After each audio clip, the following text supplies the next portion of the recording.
하나님의 말씀 느헤미야 3장입니다. 1절부터 마지막 절 32절까지 읽도록 하겠습니다.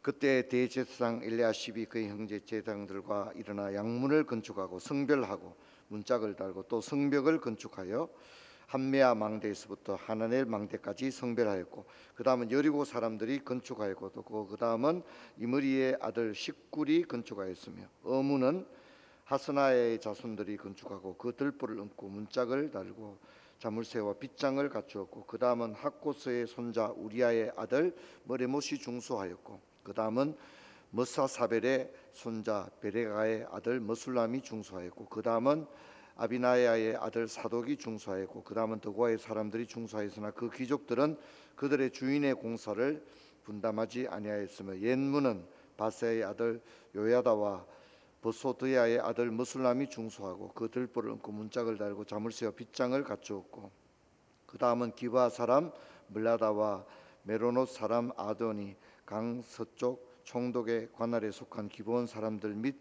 미스바 사람들과 더불어 중수하였고, 그 다음은 금장색 할헤야의 아들 우시엘이 중수하였고, 그 다음은 향품 장사 하나 등이 중수하되 그들이 예루살렘의 넓은 성벽까지 하였고, 그 다음은 예루살렘 지방의 절반을 다스리는 러후의 아들 러바야가 중수하였고, 그 다음은 하루맘의 아들 여다야가 자기 집과 마주 대한 곳을 중수하였고, 그 다음은 하삼느야의 아들 핫두스가 중수하였고, 하림의 아들 말기야와 버핫 모압의 아들 핫수비 한 부분과 하덕과 하덕 망대를 중수하였고, 그 다음은 예루살렘 지방 절반을 다스리는 할로에스의 아들 살룸과 그의 딸들이 중수하였고, 골짜기 문은 한운과 산호의 주민이 중수하며 문을 세우고 문짝을 달고 자물쇠와 빗장을 갖추고 또 분문까지 성벽 1000규빗을 중수하였고, 분문은 베나케렙 지방을 다스리는 네갑의 아들 말기야가 중수하여 문을 세우고 문짝을 달고 자물쇠와 빗장을 갖추었고,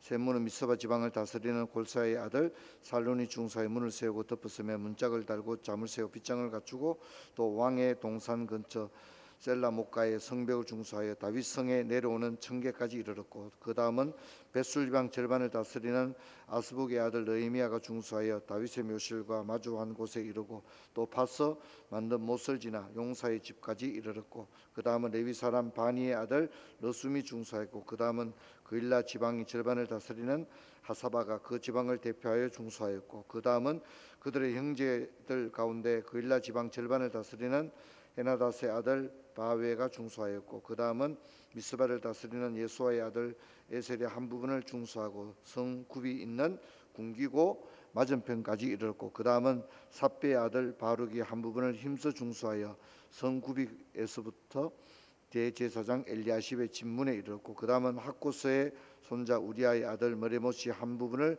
중수하여 엘리야십의 집문에서부터 엘리야십의 집 모퉁이에 이르렀고, 그 다음은 평지에 사는 제사장이 중수하였고, 그 다음은 베냐민과 합숙과 자기 집 맞은편 부분을 중수하였고, 그 다음은 하나의 손자 마세아의 아들 아세라가 자기 집에서 가까운 부분을 중수하였고, 그 다음은 헤나닷의 아들 빈누이가 한 부분을 중수하되 아사라의 집에서부터 성구비를 지나 성 모퉁이에 이르렀고, 우세의 아들 발랄은 성구비 맞은편 왕의 윗궁에서 내민 망대 맞은편 곧 시위청에서 가까운 부분을 중수하였고, 그 다음은 바로스의 아들 브다야가 중수하고, 그때에 느디딤 사람 오벨에 거주하여 동쪽 수문과 마주한 곳에서부터 내민 망대까지 이르렀느니라. 그 다음은 더고아의 사람들이 한 부분을 중수하여 내민 큰 망대와 마주 대한 곳에서부터 오벨 성벽까지 이르렀느니라. 28절부터 같이 읽겠습니다.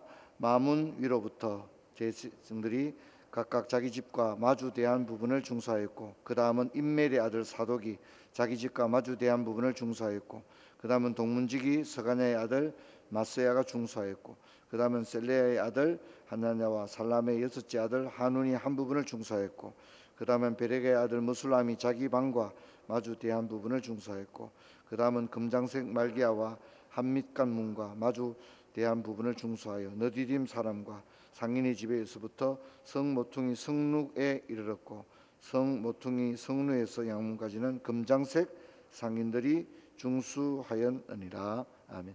인사하겠습니다. 반갑습니다. 잘 주무셨죠? 기대해 주셔서 이규영 권사님 장례 어제 잘 마쳤습니다. 발인에도 많이 오시고 또 장지까지 청도까지 오셔서 또 함께해 준 분들에게 고맙고 감사를 드립니다. 이제 느헤미야 3장인데 그림 한번 볼까요? 이제 성을 건축하는데 그림이 좀 잘 보입니까? 이렇게 연두색으로 칠해져 있는 그 전체가 사실은 예루살렘입니다. 그러나 성벽 제거는 부분적으로만 이루어졌다는 게 보이죠? 그렇죠? 전체를 다 열은 안 된 거죠. 그래서 포로 기환에서 뭐 아닥사스 왕이 도와준다 그래도 이렇게 제대로 된 성벽을 건축하고 완전한 예루살렘의 재건, 그것은 사실상 굉장히 어려웠다, 그렇게 볼 수 있고, 또 성벽 쌓은 것은 보이죠? 좀 이렇게 빗자루 비슷하게 이렇게 길쭉하게 그렇게 되어 있습니다. 자, 그다음 그림 한번 보겠습니다. 자, 잘 보입니까? 그래서 이제 여러분 성경 보면서 오늘 우리가 좀 길게 읽었죠. 그래서 우리 체크를 하면서 문만 한번 같이 체크하고 지나가도록 하겠습니다. 문. 그래서 최고 위쪽 오른쪽 모서리에 양문이라고 있습니까? 양문에서부터 시계 반대 방향으로 갈 겁니다. 펜을 안 가져오셨겠지만 펜을 가져오신 분들은 성경 보면서 같이 따라갈 수 있도록 하면 하겠습니다. 다음번 읽을 때 도움이 되리라 생각합니다. 먼저 양문은 1절에 나옵니다. 3장 1절. 그렇죠? 양문을 건축하고 이렇게 나오죠. 그래서 이제 양문만 건축하는 게 아니고 한메다 망대에서 하나넬 망대 나오죠? 한메다 하나넬. 그렇죠, 그죠? 반대 방향으로 나오고 있습니다.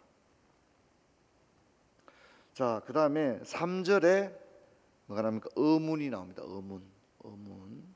어문이 나오죠. 그 다음에 눈은 따라가셔야 됩니다. 6절에 옛문이 나옵니다. 옛문. 이것들은 이제 뒤에 가면 다시 한번 나오기 때문에 한 번 더 이 문은 어떤 용도로 쓰였고 왜 이름이 옛문이고 이런 것들은 제가 또 다시 설명할 기회가 있으리라 생각. 오늘은 그냥 한번 쭉 한번 보도록 그렇게 하겠습니다. 13절에는 골짜기 문입니다. 골짜기 문. 눈이 따라가고 있습니까? 골짜기 문을 한참 내려봤죠. 여기 있습니다. 자, 그다음 14절에 분문이 나옵니다. 그리고 15절에 샘문이 나옵니다. 그리고 26절에 수문이 나옵니다. 올라가고 있습니다. 그렇죠? 마우스 수문이 나옵니다. 그다음에 오벨 성벽이 나옵니다. 오벨 성벽. 저기 있죠. 오벨 성벽이 나오고 있습니다. 그다음에 28절에 마문. 그다음에 동문. 그다음에 한밑간문. 이렇게 나오고 있습니다. 근데 이게 이렇게 체크했고요. 문만 일단 살펴봤습니다. 아시겠죠? 그리고 망대. 이것도 이제 다음에 또 나옵니다. 나오면 이름을 왜 그려졌고 이런 걸 볼 텐데, 뭐 미문 이런 것들은 어디에도 나와요? 신약 성경에도 나오죠. 신약 성경에도 다 나오는 배경이다. 그렇게 이해를 하면 되겠습니다. 자, 우리 3장 1절부터 긴 부분을 읽었는데 그것을 보면 좀 주목할 것이 몇 가지 있는데, 첫째는 건축 일지를 보는 것처럼 자세히 기록되어 있다는 겁니다. 똑같은 내용이 계속 나오죠. 뭐 자무쇠 달고 들보를 얹고 그런 얘기가 나오는데, 이것은 그만큼 꼼꼼하게 대충이 아니라 아주 일지를 보는 것처럼 꼼꼼하게 기록되어 있다. 그렇게 이야기를 할 수 있을 것 같습니다. 그다음에 이번에도 보면 뭐 에이펙 열리는데 의전에서부터 작은 거 한 개 한 개가 다 의미 부여가 되는 거잖아요, 그죠? 작은 거 한 개 한 개가 의미 부여인데 얼마나 세심하냐 하는 것들, 그런 것에 이제 감동을 주고 그렇게 하죠. 준비 과정이 얼마나 힘들고 어렵겠나 이런 생각을 해보게 됩니다. 자, 그래서 지금도 이렇게 아주 자세히 기록이 되고 있습니다. 자, 2번을 보면 헌신한 사람들의 명단이 공동체 중심으로 기록되고 있다는 거예요, 그죠? 공동체 중심. 그러니까 혼자 힘으로 할 수가 없잖아요, 그죠? 성벽을 쌓는 일. 고대에는 오늘처럼 뭐 포크레인 있는 것도 아니고, 그렇죠? 이렇게 사다리차가 있는 것도 아니고, 그러니까 여러 사람이 힘을 합치지 않으면 성벽 재건이 어렵죠, 그죠? 그래서 공동체 중심입니다. 우리도 사역을 하는 거 보면 다 공동체 중심이죠. 자, 그다음에 할당된 공사를 분담하지 않은 사람의 이름도 기록이 되어 있습니다. 안 도와줬다, 누구는 비협조적이었다, 그런 것까지 다 기록이 되어져 있습니다. 자, 그런데 참여자들의 이름이 아주 다양합니다.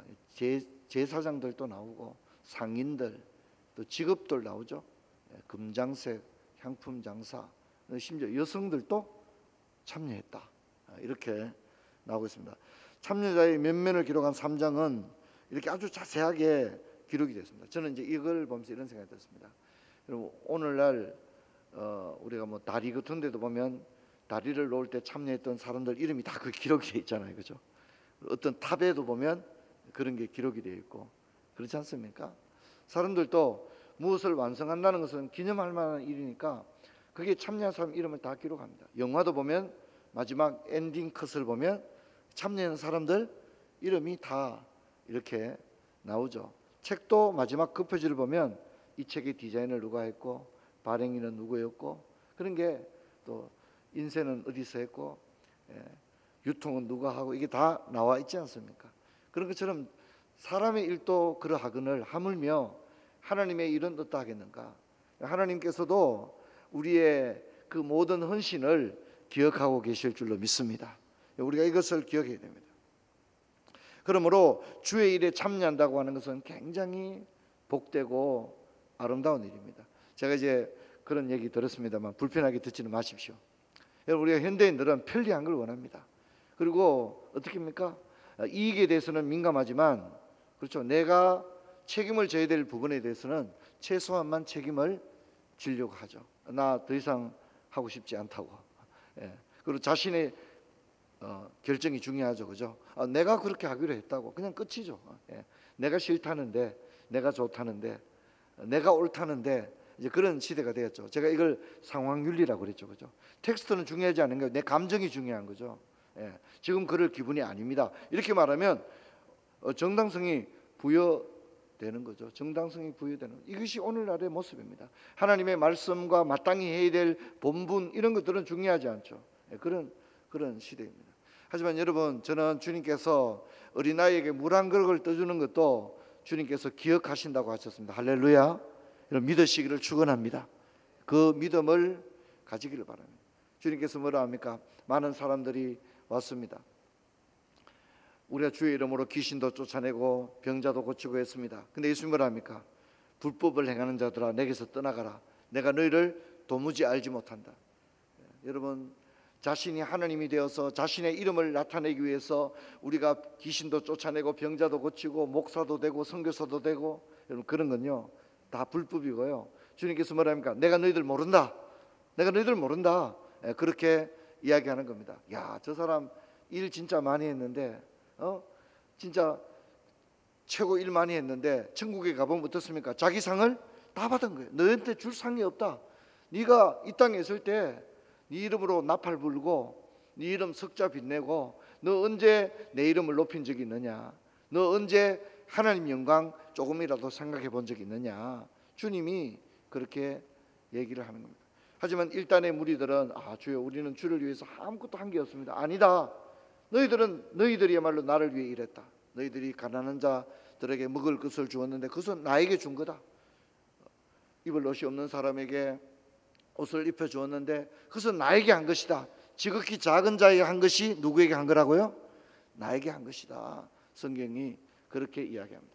여러분, 오늘 우리들은 본능적으로 자기중심적입니다. 그냥 뭐 어떻게 살까? 저는 어떻게 살까요? 안 물어봐도 됩니다. 우리가 머리부터 발끝까지 자기중심적이고 이기적입니다. 그런데 여러분, 우리가 이타적인 삶을 사는 것이 예수님을 따라가는 건데 그게 참 어렵습니다. 자기 생각을 깨트리고 자신을 혈과 육과 정을 십자가에 철저히 못 박지 않는 한 그렇게 될 수가 없는 겁니다. 그래서 이 길을 가는 게 참 어렵습니다. 그래서 왜 기도해야 됩니까? 여러분, 기도를 통해서 내 뜻을 내려놓고 내 혈기를 내려놓고 남을 용서하는 가정이 있는 거죠. 이게 중요합니다. 여러분, 주의 일에 참여하는 집안은 복된 줄로 믿습니다. 이것을 기억하십시오. 여러분, 저는 이 기록에 비협조적이던 사람들도 밝히고 있다는 점이 굉장히 두렵습니다. 내가 어떤 일에 대해서 비협조적이 되는 게 아닌가. 그렇게 되어서는 안 되겠습니다. 주님은 헌신을 기억합니다. 느헤미야의 기록이 그것을 이야기합니다. 천국에 우리의 헌신들이 주님께서 다 기억하시고 우리가 저 천성에 이르렀을 때 우리를 칭찬해 주실 줄로 믿습니다. 여러분 그 믿음으로 달려갈 수 있는 저와 여러분 되기를 바랍니다. 우리 찬양하고 기도하겠습니다.